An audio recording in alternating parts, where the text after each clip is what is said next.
Logo após Tokura derrotar Grandmaster, isso simbolizava não apenas uma mera derrota, mas sim o fim de um império.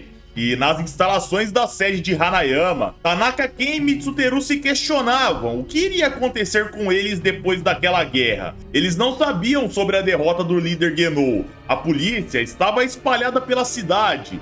Enquanto isso, a guerra estava acontecendo. Nas manchetes, o estado era de alarme. As forças armadas, exército, bombeiros eram chamados para ajudar na situação e tentar amenizar as coisas. Mas naquele dia, Tóquio de fato estava num caos total. O superintendente Sonoda chegava dos Estados Unidos. Seu objetivo era claro: passar para Kizaki a informação que ele havia recebido de La Cosa Nostra, Don Corone. E assim era feito. Rapidamente, após passar as informações, ele dizia que Hanayama era o grande alvo que impedia a NON de espalhar suas raízes pela máfia japonesa. Então, eles deveriam ficar espertos. Era tudo com a máfia, porque ele não poderia fazer muita coisa. E assim o tempo se passava. Na cidade, os motoqueiros de Shiba começavam a se preparar. Um policial dizia para Sonoda que cerca de 200 a 300 pessoas haviam sido presas nesse incidente. Porém, era como se nada tivesse mudado. Aquela guerra não tinha fim. Era como se eles tirassem sarro da força policial. Sonoda pedia para ele se acalmar, porque quem estava por trás disso eram os motoqueiros de Shiba Shiharu. Então ficaria tudo bem, o caos seria controlado. Mas e Hanayama? Para onde ele tinha ido durante aquela confusão? A cena cortava para os motoqueiros de Shiba novamente. E um deles, que liderava, dizia que eles estavam sendo controlados naquele momento pelo Capitão Hanayama. O plano que seria passado agora era ultra secreto. Eles deveriam chamar a atenção ao máximo e, principalmente, não permitir que ninguém chegasse perto do aeroporto em que Hanayama estava. E assim, galera, era feito. Eles zarpavam para essa pequena missão. No aeroporto, Hanayama começava a caminhar até Tokura, e enquanto isso, Shiba dizia que aquela luta foi muito boa e que de fato Tokura era um cara muito forte. O gigante continuava chamando a atenção do seu oponente. Ele tinha de fato desistido? O maior assassino do mundo, galera, sequer podia falar naquela situação. E nessa hora, ligações começavam a serem feitas. GM havia caído. Isso era passado para NON e para Yakuza. Tokura olhava para Hanayama e questionava: eu venci mesmo? A luta acabou? Hanayama esticava sua mão, tocava na cabeça de Tokura e sim, tinha acabado. O gigante dizia que ele estava com fome, e Shiba dizia para ele ficar tranquilo, ele o levaria para comer. Tokura dizia que ele gostava de carne. Aquele papo inocente não tinha noção do que de fato tinha acontecido ali. Tokura havia derrubado alguém que o poder militar de uma nação não poderia vencer, e isso segundo o próprio narrador. E assim eles partiam. De longe nos era mostrado o lugar que aconteceu aquele combate. E escondido, após ter jogado no mar junto da limusine, Kunimatsu havia escapado. E estava lá observando, esperando as coisas se acalmar. Até que ele finalmente olhava para o céu e dizia: espero que no futuro eu não me envolva mais com monstros. Meu corpo velho já não aguenta mais esse tipo de coisa. E assim, galera, um tempo se passou, a guerra amenizou, o chefe da organização inimiga havia sido derrotado. A sede geral da organização Fujiki estava cercada por uma tensão estranha, de certa forma incomum, porque naquele dia uma reunião foi convocada.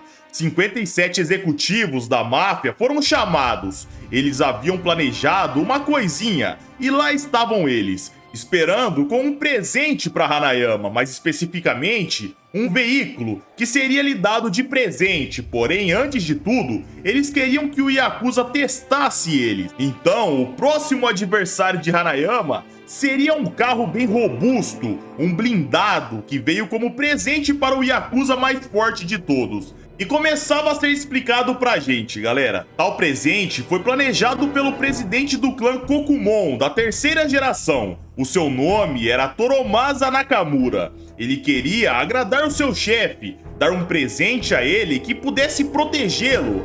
Assim, os 57 executivos atenderam seu chamado. Eles juntaram um pouco de dinheiro de cada um, foram até uma concessionária especial e pediram aquele veículo personalizado. Tudo do mais alto padrão, seus pneus feitos à mão pelas indústrias de veículos pesos pesados. Era coisa de primeira linha. A suspensão desse produto era desenvolvida com a maior qualidade possível. O vendedor garantia para eles: esse veículo nunca vai quebrar, eu garanto para vocês. Esse veículo é seguro contra bazucas e minas terrestres.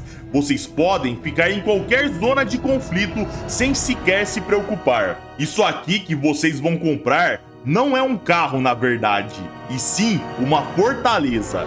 Na reunião, após a apresentação do carro, Nakamura, Obu, o chefe de segurança, e Tatsu, o imortal, explicavam que aquele carro não era para proteger Hanayama. O chefe deles não precisava daquilo, afinal, ele sequer deveria ser considerado um humano. A cena voltava para o presente e ali e agora, Hanayama iria propor um teste de resistência para aquela fortaleza. O blindado aguentava uma bazuca, aguentava minas terrestres, ele era um maciço de aço, mas como ele se sairia contra a quinta geração da organização Fujiki? Mais especificamente, o chefe da segunda geração Hanayama. Seu nome, Kaoru Hanayama, como todo mundo já sabe. E assim, o Yakuza fechava seu punho. Todos ali se chocavam, só dele fechar a mão era nítido que existia uma força de aperto colossal naquele punho. Sua postura era tranquila, porém sem hesitação nenhuma. Era como ele não estivesse prestes a colidir com um blindado. O seu punho rangia, ele virava seu corpo para trás e aquilo era força de aperto vezes peso vezes velocidade. Todos que acompanham a saga de Hanayama já sabem muito bem, isso é igual poder destrutivo. O impacto do soco era sentido de longe, o carro arrastado para trás, a parte da frente do carro era dobrada, a pressão do golpe derrubava um dos homens, mais especificamente, aquele homem que vendeu o carro para os mafiosos. Ele estava lá para ver com seus próprios olhos o poder do Yakuza, e o impacto do golpe continuava sendo mostrado. A traseira erguida, toneladas haviam sido levantadas num único golpe. De longe, os executivos da máfia viam aquilo chocados. O senhor Nakamura, que não conhecia a força de Hanayama, caía de joelhos assustado, e junto dele, o blindado capaz de tolerar disparos de bazucas caía junto. Um dos pneus saía girando e o choque ali era único. Até aqueles que conheciam Hanayama ficavam um pouco impressionados. O Yakuza ficava olhando o carro até que ele perguntava: "É só isso?" O chefe de segurança, Obu, dizia que por enquanto era só isso mesmo. Nakamura olhava apavorado. O blindado foi esmagado num único soco. Como ele iria conseguir proteger Hanayama? E nessa hora, sons de fogo começavam a ser escutados vindo do veículo. O motor estava colapsando. O vendedor suava frio vendo aquela situação. E o motor começava a explodir de pouco a pouco. Hanayama arrumava seus óculos e de longe, Nakamura começava a questionar o vendedor se ele havia mentido. Aquele veículo não era seguro coisa nenhuma. Aquele blindado, segundo o próprio vendedor, nunca se quebraria.